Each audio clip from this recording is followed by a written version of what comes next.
Happy Friday, everybody. Welcome to the Michael Cutler Hour. I am your host, Michael Cutler. It is September the 22nd, 2017, and as always, it's a pleasure to join you, catch up with you at the end of a week and see where we are and where we're headed. And there's absolutely no shortage of stuff to talk about. This is, I have to make note of it, for those of the Jewish faith, this is the beginning of our new year. And no matter how you measure the year, I hope that this is a year that brings happiness, peacefulness, tranquility, success to you and all those close to you. And it's great to join you. You know, last week I was not here. I was over in a wonderful place called Grand Lake, Colorado, and indeed it was grand. They invited me to be the keynote speaker to celebrate Constitution Week, and I can tell you safely that with all that I have experienced in my travels around the United States, I have never had a more exciting week than I did that last week in Colorado. The folks of the town made me feel so much at home that it was amazing. And in fact, I participated in a parade through the center of town. Bob Baylink was the guy who drove me on the back of his Corvette, which was an amazing experience. Met so many of the folks there. Tom Goodfellow arranged the event. Tom did a phenomenal job. I consider all these people to now be my new friends, and I plan to stay very much in touch with them. And I could not help but think about the contrast between the events at Grand Lake and what we saw at Berkeley, where Ben Shapiro, a conservative speaker, needed $600,000 of private security so that he could be safe. That is a level of lunacy that I never thought I would come to see in this country of ours, and it's something that should disturb all of us greatly, no matter what our perspectives are. But in any event, I welcome you to my program. If you're familiar with me, then you know that I'm a retired senior special agent with what used to be the Immigration and Naturalization Service, the INS. Today, the components of the INS were cut into little pieces and spread around under the aegis of DHS, the Department of Homeland Security. The way it was initially configured by President George W. Bush, incredibly in the wake of the attacks of 9/11, I came to call it the Department of Homeland Surrender. The outrageous executive orders and policy decisions of the Obama administration left me furious as an American, as a New Yorker, as a retired agent, to see how our borders, our immigration system was left in a state of shambles. But finally, we do have a president, and we do have an attorney general, Jeff Sessions, President Trump, of course, who really understand the true significance of sovereignty, of secure borders, of how this is what is essential if we are to protect America and Americans, whether it's from criminals, whether it's from terrorists, aliens with dangerous diseases, people who would do harm to us, or foreign workers who would take the jobs of American citizens. And this isn't about xenophobia. I am so tired of hearing about xenophobia. Folks, this is simply about putting American citizens first. Families put family members first. We put our children first. Countries are supposed to put their own citizens first. And it was interesting to listen to President Trump's speech at the United Nations where he espoused that very view, talking as he did about sovereign borders. I can't tell you how many times I heard him use the term sovereignty, not only applying it to the United States, but recommending that all countries exhibit sovereignty and make their own citizens the priorities of each and every one of those countries, but yet he promised that he would not meddle in the affairs of countries as long as their actions did not pose a threat to our safety and our well-being. And that's the right amount of balance, I believe, that we need to attain.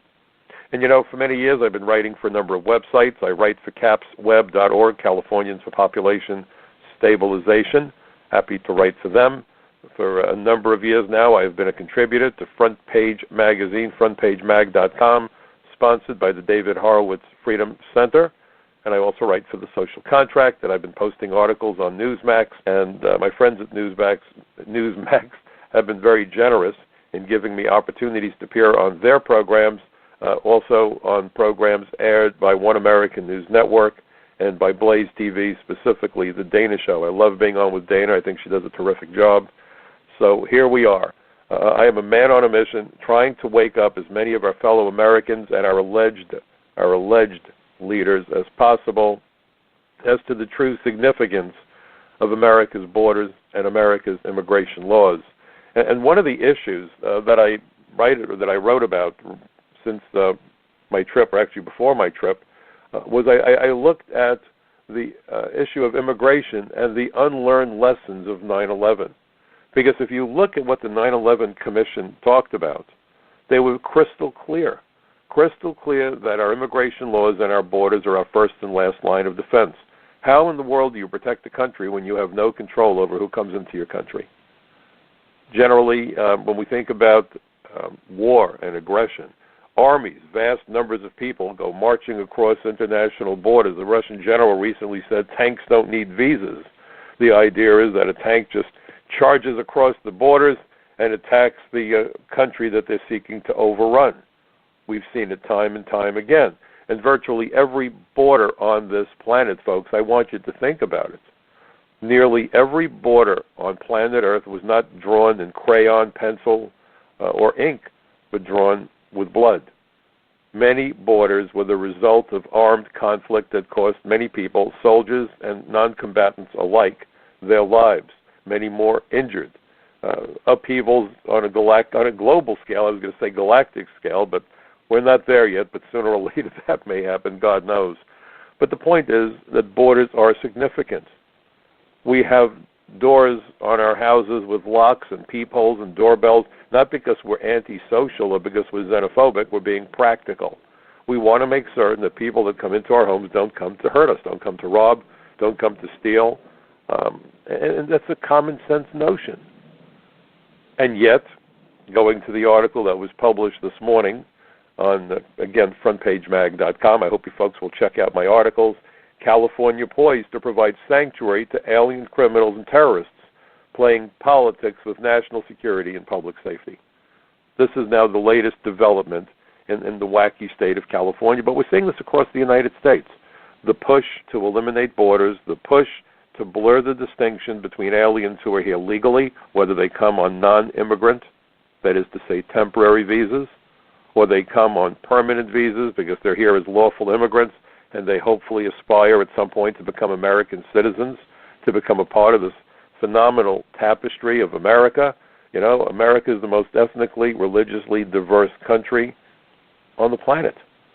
So when we talk about helping out Americans first, we're not making a statement of bigotry. We're simply saying let's help our own citizens. We have over 300 million American citizens who are struggling, all too many. Not enough jobs, not enough good paying jobs, a lack of resources, overcrowded classrooms. Just the other day, I heard a news report where the city of New York was expressing some joy, believe it or not, that the schools in New York City were attaining, you better sit down and put on your seatbelt, a 40% literacy proficiency level by the students of a New York City school system. 40%? 40? I mean, really? And what will that 60% do when they become old enough to join the labor force? Where do you work if you can't read, write, speak English? And so the idea that we're going to turn America into a Tower of Babel and somehow this is going to have a happy ending is delusional.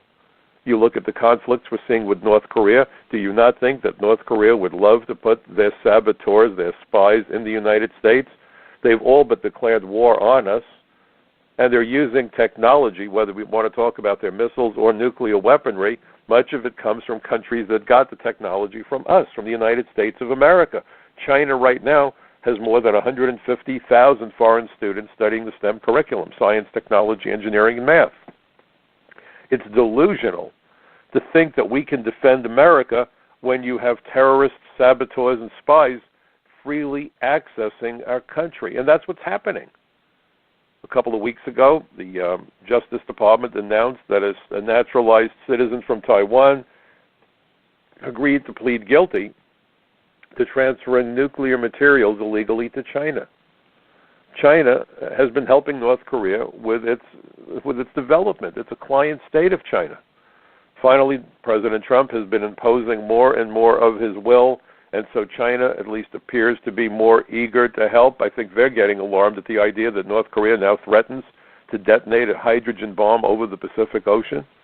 This is lunacy. This is Dr. Strangelove running a country whose people are starving because all of the resources, all of the money, all of the efforts, all of the GDP, everything that North Korea produces is being pumped into the North Korean military because you have a nutcase for a leader. And some people might have thought it was harsh for President Trump to refer to the leader of North Korea as Rocket Man, but what else could you call this guy? This isn't a game. This is not a game. And Russia has been recalcitrant about helping us. But finally, hopefully, there'll be some sanity here because the risks are that high. This poses an existential threat to America and Americans. And during a time of war and conflict and peril, the smart thing you do is you circle the wagons.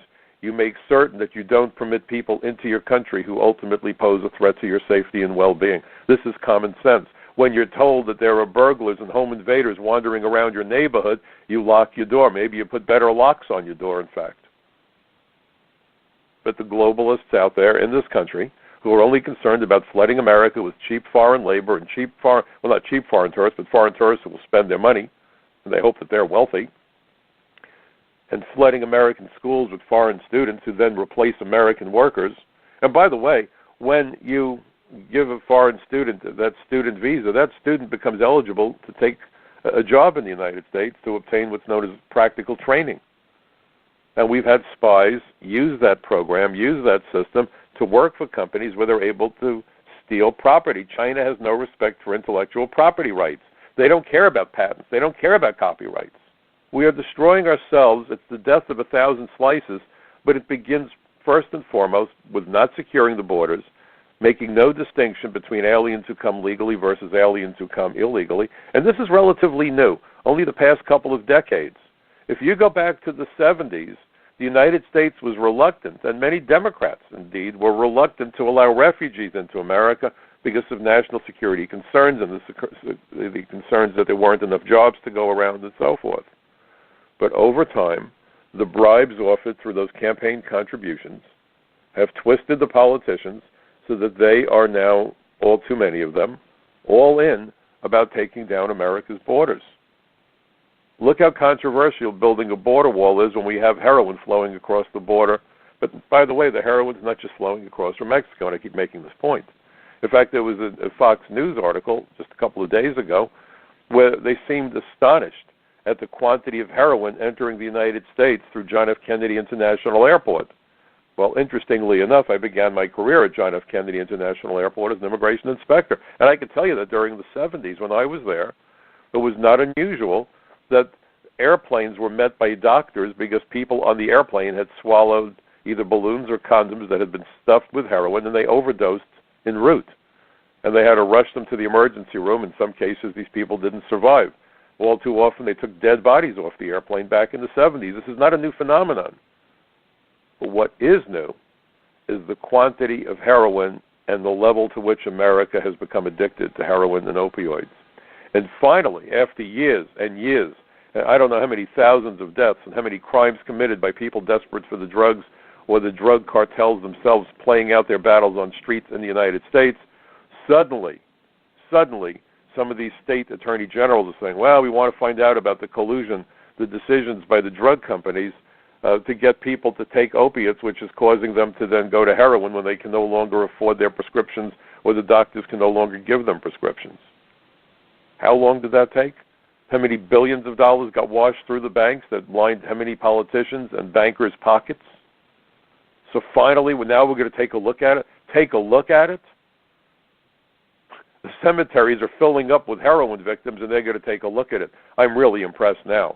And by the way, for all the incredible cigarette commercials warning people to not smoke, why do we not see similar commercials warning people, especially young people, about the perils of taking illegal drugs?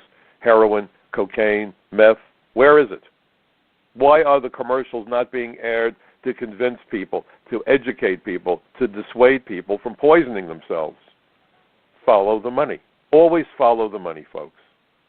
I have never seen America more greedy than it is today. And we're all paying a price for this. And in the middle of this whole circus, California is about to declare itself a sanctuary state. And incredibly, an article that ran in the LA Times and elsewhere talked about how now, believe it or not, the state of California is forming a task force to control the intelligence so that all the gang intelligence can be centralized and dispersed to law enforcement, which is a wonderful idea. We did something similar up at DEA with a database so that we didn't trip over each other, because there was also the danger that you could have two sets of undercover people buying from each other, not realizing who's on first and what's on second, and that could be very dangerous. So the idea of a central control point for gang data, very good idea, super great idea. However, and there's always the however, and here's the however, California said that under no circumstances would gang information be shared with immigration. Let me repeat it.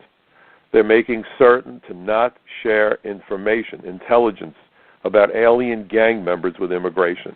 God forbid we should deport them. God forbid we should take the murderers, the killers, the drug peddlers, the thugs, and deport them. We are desperate to keep them here. God knows America needs more criminals. It takes my breath away. For 30 years I worked for the INS. Half that time I was assigned first for 4 years to the, or almost, I guess it was about 4 years, to the Unified Intelligence Division of DEA, the Drug Enforcement Administration here in New York City.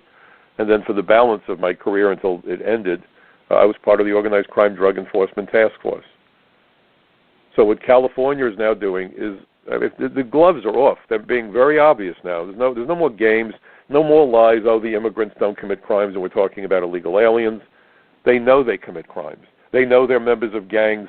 And California says, you will not share that intelligence about violent, murderous gang members with immigration. We don't want them deported.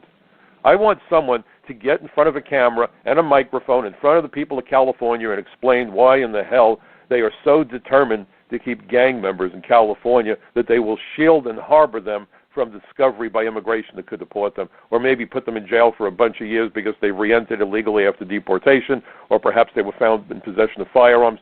These, by the way, are federal charges with heavy-duty penalties. Why then? What rational reason could they possibly have for saying, you know what, we're going to make sure that immigration doesn't know about these people. We don't want them deported. It takes my breath away. Prisons, optimistically, are very often referred to as correctional facilities. Stop and think about what that means.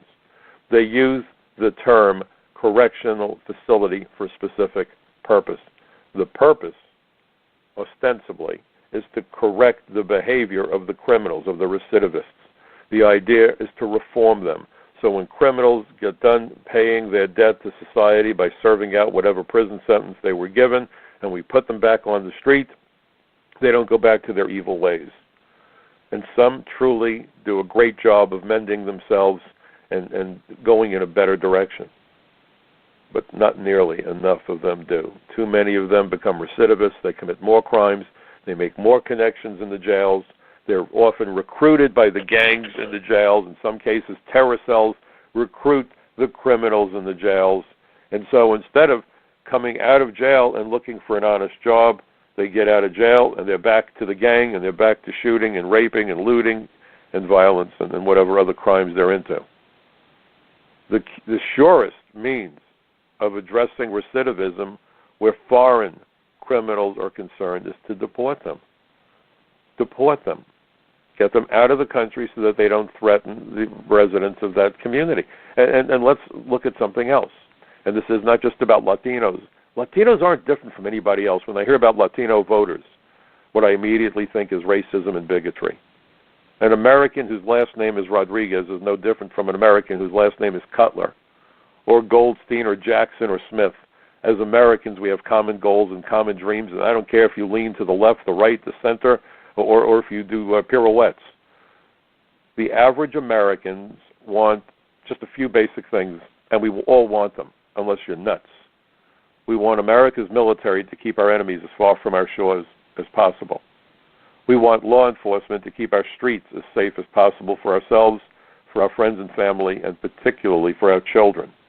We want the schools to educate our kids, and we want to know that any American, irrespective of what I've come to refer to as the superficial factors, race, religion, ethnicity, gender, any American, let's forget about all that superficial fluff, can write the next great American success story if he or she is willing to study hard, work hard, and perhaps benefit from a little bit of luck. That's what everybody wants. It's common sense, it's rational, it's reasonable. How anybody could say, well, Latinos, however, want something different. If you believe that an American citizen who happens to have a last name of Rodriguez or Gonzalez instead of Smith, Jackson, or Goldstein is inherently different. You're a fool, and by definition, you are a racist. Americans, I would submit, ladies and gentlemen, Americans are Americans. We come in every race, every religion, every ethnicity, and no one should be less of an American or more of an American. We're simply Americans. And this notion, this toxic, divisive, disgusting notion that pollsters can go out there and talk about Americans and divide us up by our race, by our religion, by our ethnicity, you know, the black vote, the Jewish vote, the Christian vote. Bull. These pollsters are full of manure, and they need to be ignored. They need to be sent somewhere where they can't do any harm to anybody else. Yes, if you want to look at demographics and you want to look at income and education level and whether people live in the city or rural areas or how old they are, yeah, there might be some sense to that. The guy that has the high school education who tends to do the less technical work, the work that doesn't require as much skill, is going to be more worried about an illegal alien taking his job than the guy that has a master's degree in computer programming, who's probably more worried about the guy from India with the H-1B visa. So there might be differences there. But the dividing line is socioeconomic, not race or religion or ethnicity. But if you look at the way these television programs, they bring these guys on with their magic markers and the lines are going up and the lines are going down and the Latino voter wants open borders. Latino Americans don't want MS-13 going to school with their children. Russian Americans, people of Russian ancestry, don't want the Russian mob going to school with their kids or putting the squeeze on them when they have a business, or the Italian mob or every mob, because understand something. And I saw this up close and in person for 30 years as an immigration agent. Every race, every religion, every ethnic group, everything has the good, the bad, and the ugly. You know why? We all bleed red, and human nature is human nature is human nature. This isn't a left or right issue. It's not a color issue. It's not a religion issue. It's human nature. And decent people, no matter race, religion, or ethnicity, don't want to be forced to be subjected to the threats posed by the criminal element of their race, religion, or ethnicity. It's that simple. It's that simple. We're all people. No one asks to be born. We don't ask to be born into a race, religion, ethnicity. We don't ask to be born as a boy or a girl, man or woman, whatever you want, whatever language you want. We're born through no direction of our own. We're here. Boom. And if we're rational, reasonable people, we want to live in safety, and we want the opportunity to be successful, and we certainly want that for our kids. So I just had to make that point because I keep getting tired of reading about Latino voters and these pusillanimous, gutless, ballless politicians who chase the Latino voter.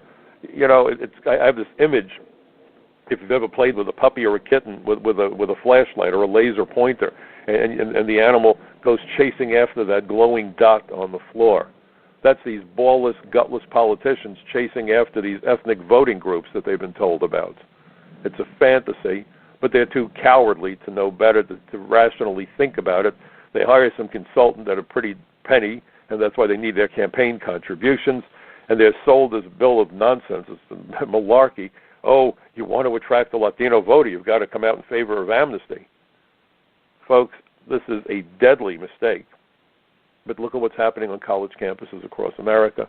Look what's happening at Berkeley. I started out talking about Ben Shapiro, who does a phenomenal job. How in the world is Berkeley, the school that started free speech, the free speech movement at Berkeley? That's all we used to hear about when I was a kid. They're shutting down free speech. We don't want the conservatives to come on the campus and spew hatred. It's not hatred. They don't want someone coming on campus to provide an alternative viewpoint because they know that their screwball ideas can't withstand a debate. Had I not become a federal agent, I had planned to become a teacher at teaching speech on the college level. I was on the debating teams in high school and college, and I've done my share of expert witness testimony in courtrooms and at congressional hearings. Debate is at the heart of democracy. Debate is the equivalent of intellectual capitalism. You bring your ideas, you bring your perspectives, your viewpoints, your orientation to the free market of debate, And then the audience, the consumer, if you will, gets to decide what seems most sensible. What seems most sensible. And the screwballs that don't want free speech don't want free speech because they know they can't hold their own in a debate. They know that the facts, common sense, morality, and reasoning all oppose their position. The only alternative they have is to make certain that no one has any option but to follow their lead without question. That's how dictatorships and tyrannies began, when you are denied the opportunity to hear an alternative message. It's an act of cowardice. If I disagree with somebody, I look forward to that debate because I believe that my beliefs are right, and I can sustain those beliefs in an honest and open debate. When somebody knows they can't sustain their position and win a debate, you know that they understand that they are losers, but they also know that the only way they can win is by shutting down any disagreement, any open debate where the audience will quickly come to understand that they are getting it totally wrong. And that's why you saw the disaster at Berkeley, and that's why they want to shut down debate. This isn't about not wanting people spewing hatred. I certainly don't like what other people might call hate speech, but who determines what's hate speech? I was a B'nai B'rith president way back when I was in high school and college. And the Anti-Defamation League is a wing of the B'nai B'rith. And the B'nai B'rith has written articles where they've said that Mike Cutler is anti-immigrant. Anti-immigrant. Now, how am I anti-immigrant? Because I dare suggest that the inspection process at ports of entry, the job I did for the first 4 years of my career, is important. That it's about keeping out aliens. And by the way, you can go to Title 8, United States Code, Section 1182, check it out for yourself. It's about keeping out aliens who have dangerous communicable diseases, or mentally ill, or criminals, spies, terrorists, human rights violators, war criminals, fugitives from justice, aliens who have been previously deported, or aliens who, if they worked, would take the jobs of Americans. That makes me anti-immigrant. As an inspector, I admitted many more aliens than I denied entry to, maybe by a factor of 100 or 1,000. When I was an adjudications officer for a year, I approved many more applications for the green cards than I denied. And I was happy to do it, as long as the alien, to my judgment, based on my interviews and so forth, were legally entitled to get the green card. I didn't care about race, religion, ethnicity. Didn't matter. Didn't matter to anybody. If they're supposed to be married, we'd want to make sure they were living together, so we did the interviews like you've seen in those movies. That's what it was about. And when I was able to issue a green card, it made my day. I didn't take joy in saying no. I didn't take joy in arresting people who violated the law, even as an agent. Especially, though, when the person was a criminal, drug dealer, terrorist. I've arrested, investigated, all the above. Then, of course, I was thrilled to be able to do it, to get someone off the street that posed that kind of threat. But it's not anti-immigrant to enforce the immigration laws. We admit 1 million lawful immigrants every single year. We admit tens of thousands of non-immigrants. This is about making certain that people who come to our country don't hurt us, so that we don't have another 9/11, so that we don't have another San Bernardino, so that we don't have another Boston Marathon attack. That's what this is about. When you could see that MS-13 is alleged to have killed something on the order of 20 children on Long Island in the last 2 years, and then you look at California that says we're going to shield gang information from immigration authorities, they don't care if these children are killed. They don't. And the most oftentimes, children killed by gang members are the members of the same ethnic immigrant community. For the most part, not always, not 100%, but the preponderance of people killed by MS-13 are Latinos, Latino children. Very often, they're now recruiting as young as 8 years of age in the public schools. And California knows this, but they are so craven, they're so determined to flood America with more and more and more people that they are willing to accept dead children to achieve a political objective. I don't know anything that could possibly be worse than that. I can't imagine it. I can't wrap my brain around it. That there are politicians out there that use the race card, the bigotry card, the xenophobe card to justify blocking immigration agents from intelligence that could enable immigration authorities to take murderous gangs off the street. I want somebody who favors this legislation to explain it. they should be made to explain how they are willing to, or actually want to take an active role in making sure that gang members don't get deported, so that there'll be more dead children. That's what they're calling for. There's no other way to explain it. There's no way of sugarcoating it. There's no alternative. There's no, well, on the one hand we have this, and on the other hand we have that. There is no other hand. And the big fat lie that if we don't block immigration from those communities, then the illegal aliens won't come forward, that's more bunk, that's more lies. One of my key responsibilities when I was part of the Organized Crime Drug Enforcement Task Force, one of my key responsibilities when for 4 years before that I was assigned to the Unified Intelligence Division of the Drug Enforcement Administration, my key responsibility, or at least one of them, was to cultivate informants within the ethnic immigrant communities. And by the way, not just the Latino community, the Asian community, the Caribbean community, the European community. Again, every race, every religion has the good, the bad, the ugly. This isn't about going after one particular ethnic group.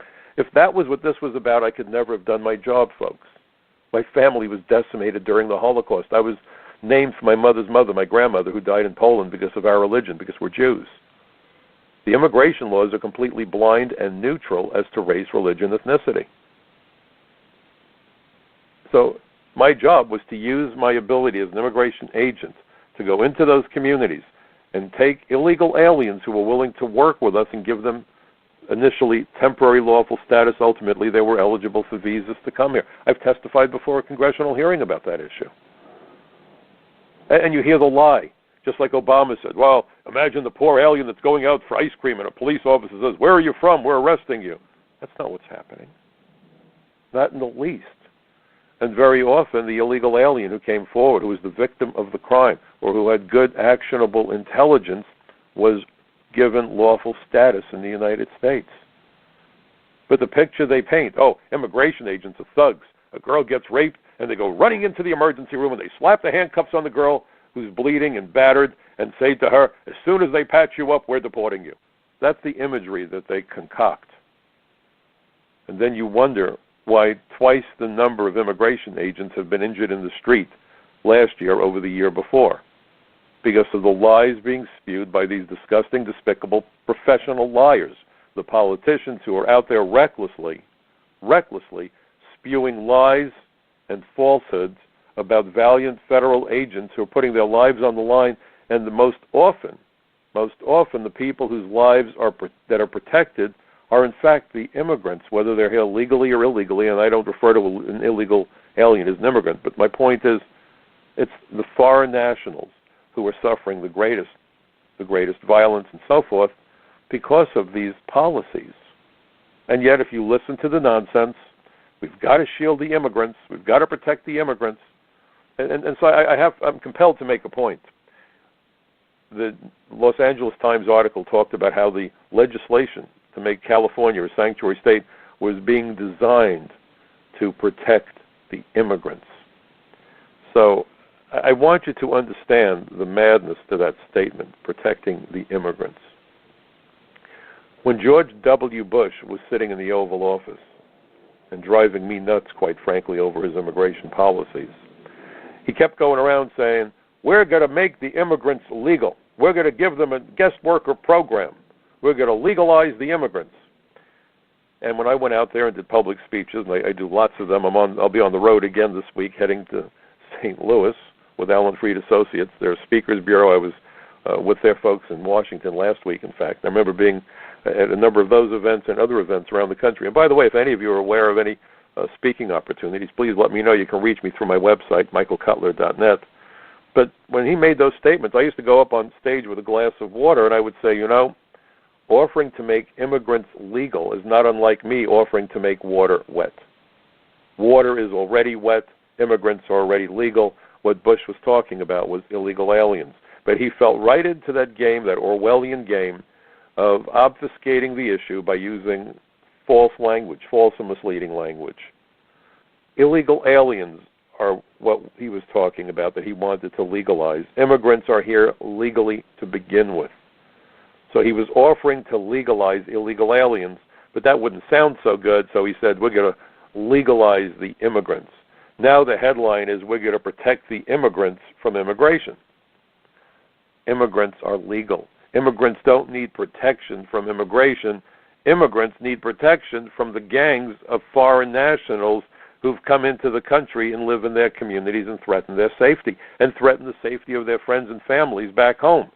That's why they're called transnational gangs, because they have a foot in two or more countries. It's not only the damage they do here. They'll go up to some guy and say, by the way, I know where your sister lives back home. You either help me or we're going to get a hold of your sister or your mother or your brother or whomever. Transnational gangs, right? So we hear this nonsense that California is protecting the immigrants. That goes with the narrative of being anti-immigrant if you don't want to allow terrorists and criminals to enter the United States. You're being anti-immigrant if you don't want foreign workers to come to America, causing Americans to lose their jobs or at the very least suffering wage suppression because we flood the labor market with foreign workers, which Alan Greenspan spoke so eloquently about when he referred to American high-tech workers as the privileged elite earning a wage premium because they were being shielded from foreign competition. Well, you're damn right they're being shielded. That's why the immigration laws were initially enacted, to protect American workers from third world workers, because third world country workers bring with them third world expectation of wages and working conditions. That, folks, is how we built the middle class. The Labor Department used to run immigration. And so Americans didn't have to compete with some guy who thought that a bowl of almost warm rice and $1 a day was a living. But look at the lies and look at how it's obfuscated the issue. Look how we've confounded any honest conversation in America today. So you've got California not protecting immigrants, but protecting gang members, people who entered the country surreptitiously. And these politicians understand that. Chuck Schumer understands it. As long as we're not talking about immigration. Because it was Schumer, I remind you, who just a couple of years ago said, look, we need to pass federal laws that would make trespass on critical infrastructure or national landmarks a felony under federal law with a 5-year penalty. He said in New York it's only a 1-year penalty, and these people are only getting a couple of months in jail, and that doesn't deter anybody. And then he even talked about a 16-year-old boy who climbed the World Trade Center in Lower Manhattan that was built to replace the Twin Towers.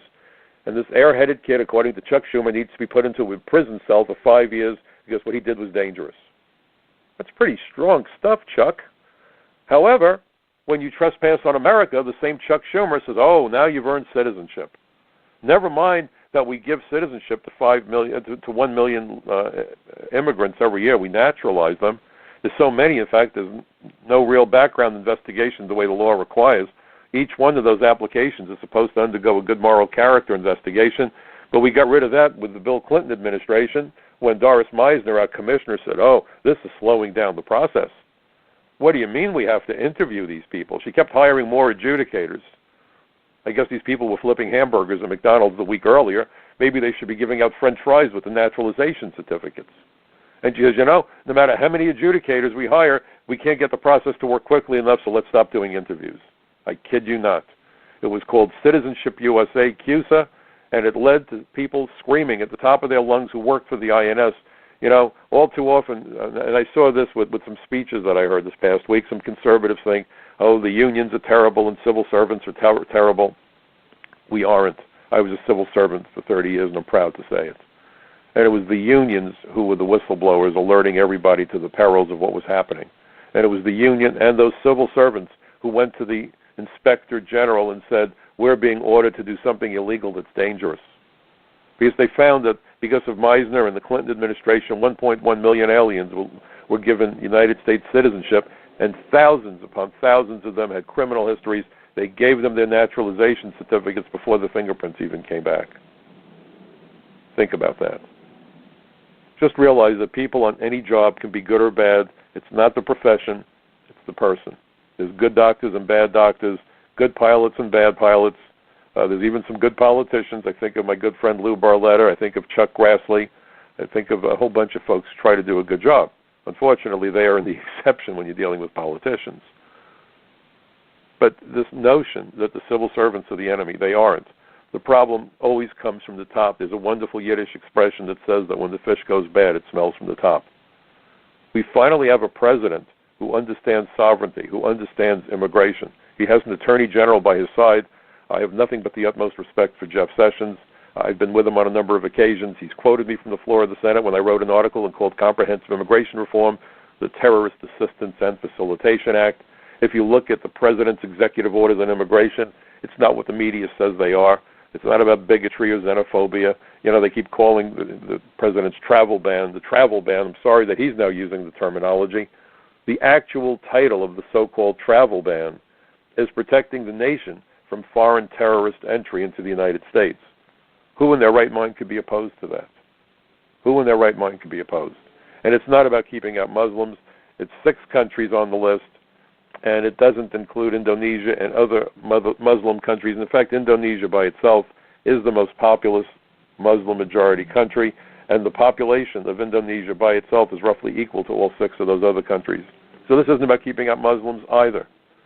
But this is the nonsense of the media. And so it was ironic that I found myself, Constitution Week, being the keynote speaker, because first and foremost, the Constitution addresses freedom of speech, the right for peaceable assemblage. And so we're drawn back to Berkeley. And what we saw in the news footage was anything but peaceable assembly. This should worry us. This should worry us. The idea that there is a generation of students growing up in America who believe that freedom of speech needs to be eradicated should send a chill down your spine. Where will this lead our country? There's a great song that Sinatra sang, Frank Sinatra, about America, and one of the lines in his song is, he talks about the wonders of America, and America is its people, not mountains, streams, or cities, it's people. And he said, the right to speak your mind out, that's America to me. If those clowns and buffoons at Berkeley, the thugs at Berkeley, have their way, you won't have your right to speak your mind out. You will be told what to say, you will be told what to think, and God forbid that day should come, freedom will be gone. Words and thoughts are inextricably linked. That's why I've got an article coming out for the Social Contract within the next couple of weeks for their fall edition. The title of my article, The Road to Tyranny is Paved with Words Lost to Censorship. When you can control language, ladies and gentlemen, you can control thought. This is a battle for freedom. This is a battle to upend our country. That's what the bad guys are trying to do, and turn America into a tyrannical nightmare. It needs to stop. It needs to stop. No one should have the right to tell anyone what to say or what not to say. Sure, you're not allowed, for obvious reasons, to scream fire in a crowded theater.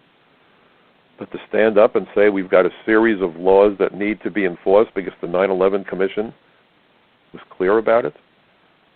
And if you dare say that today, you're going to be labeled as an anti-immigrant xenophobe.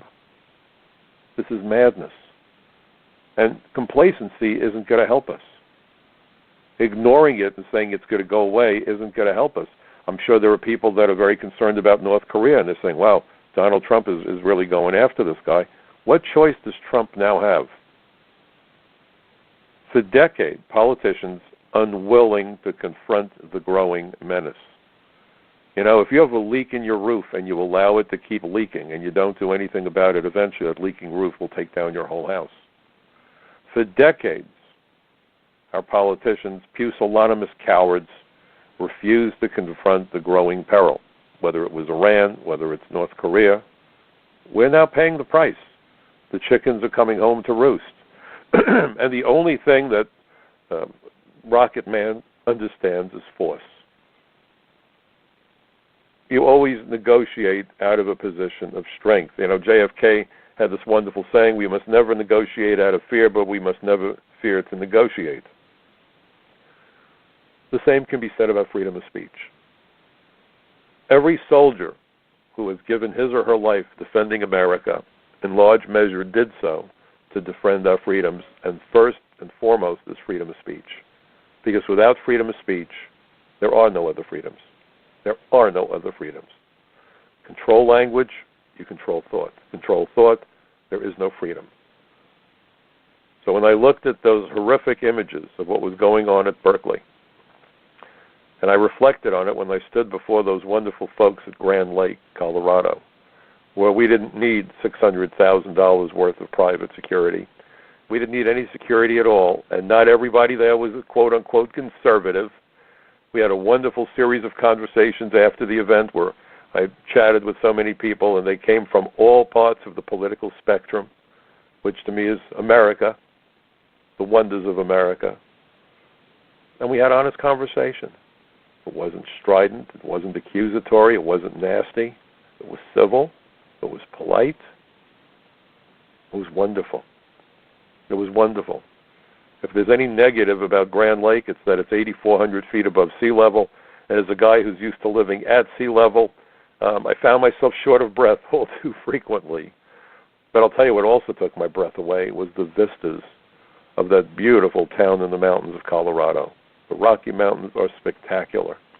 And the cabin that I stayed in, again, provided to me by Tom Goodfellow, to stand on my deck in the morning with a cup of coffee in hand and look out on the mountains and the lake around me. I took pictures. My family couldn't believe that they were for real. It was a magnificent place to be, but the thing that impressed me the most wasn't the mountains. Just like that song, What is America to Me? It's its people. The people of Grand Lake who were happy to engage in discussions, who showed me warmth and hospitality, and all the while I couldn't help but think about Ben Shapiro and the courage that it took for him to go into the belly of the beast at Berkeley. What a way to think of a college university in the United States, the belly of the beast. Because God forbid his viewpoint didn't coincide with the viewpoint of the thugs. And by the way, on many issues, I don't consider myself a conservative. I don't agree with a lot of stuff Ben Shapiro says. I do agree with some of the stuff he says. But he has every right imaginable to say what he wanted to say. That's what free speech means. Speak your opinion freely, confidently, without fear of reprisal. Think about that. That's what America is and what it has always been. And now we've got some individuals who are trying to rob us of that. Rob us of our freedom. Rob America of its destiny at one of the most perilous eras in American history. This is about our future. It's about our children's future. It's about our grandchildren's future. We really need to take a stand. And it needs to be done in a civil, rational, fact-based fashion. But we need to speak up. We need to write to the editors of newspapers, and we need to call the news media and hold them accountable. They don't have a license to become arms of the propaganda machine. We know what's going on in the world largely because of how the news is reported. And when the news is not reported accurately, we have a very severe problem. And we need to speak out. We need to let the politicians and we need to let these so-called journalists, who are journalists in name only, that we are not as stupid as they hope we are. We need to point out the facts, the irrefutable facts of what the 9/11 Commission warned about, that it was multiple failures of the immigration system that repeatedly permitted terrorists to gain entry to the United States, embed themselves in communities across the country, that is to say they were able to hide themselves in plain sight, and go about deadly preparations. We saw it before 9/11. We saw it with Kansi, the guy that shot up the CIA, the guy from Pakistan in 1973. We saw it at the first bombing of the World Trade Center. And what's so remarkable about the bombing of the Trade Center in 93 was 2 days short of the 5th anniversary of that bombing that killed 6 and injured more than 1,000 people. Think about the magnitude of that attack. Inflicted more than $500 million, with a B, $500 million in damage in that once iconic centerpiece of the lower Manhattan skyline. Damn near brought one of the buildings down sideways. Had that happened, I don't even want to imagine what the casualty count would have been. The seawall would have ruptured. The Hudson River would have flowed freely into lower Manhattan. Buildings would have toppled into buildings. It would have looked worse than any science fiction movie you've ever seen. God only knows how many tens of thousands or hundreds of thousands might have lost their lives. And so they had this hearing on February the 24th, 1998, 2 days short of the 5th anniversary bombing at the Trade Center carried out by aliens from the Middle East who gamed the visa process, gamed the amnesty program. One, Mahmoud Abu Alima, got agricultural amnesty, a gift of Chuck Schumer. The guy claimed he had picked beans in Florida when the only thing that he ever planted was a bomb in the garage of the World Trade Center. And Dianne Feinstein said, maybe we ought to stop giving visas to aliens that come from countries that sponsor terrorism. Kind of like what Donald Trump is now saying. Nobody fainted, nobody screamed, and nobody rioted. She challenged the idea about continuing the visa waiver program. Well, I've been screaming about that forever. And then she said we certainly ought to rethink the notion of providing education in biochemistry and nuclear physics and other high-tech areas to citizens of countries that sponsor terrorism, because we're educating our enemy so that they can build weapons of mass destruction and one day, God forbid, kill us. Nobody screamed, nobody fainted, and this was 1998, 3 years before 9/11. After 9/11, Donald Trump, who has said basically the same things that Dianne Feinstein said, is called every name under the sun. You look at the wackaloons in Hollywood jumping up and down and making fun of the President of the United States. If they really think that this is such a bad way to go, then I recommend they go to China. I recommend that they get tickets and go to North Korea. I recommend that they go to Cuba. I recommend that they go live in a country where there's a dictatorship, where their nonsense won't be tolerated. And then maybe they'll have an appreciation for what America really is. Does America make mistakes? You're damn right it does, but I'll tell you what. I'll put America's mistakes up against any other country's mistakes, and I'll gladly come back to this country, because time and again, this country has done everything possible to live up to its lofty goal in order to create a more perfect union. That which man creates is never perfect. We are a flawed species. And every day I pick up the newspaper, it becomes ever more apparent.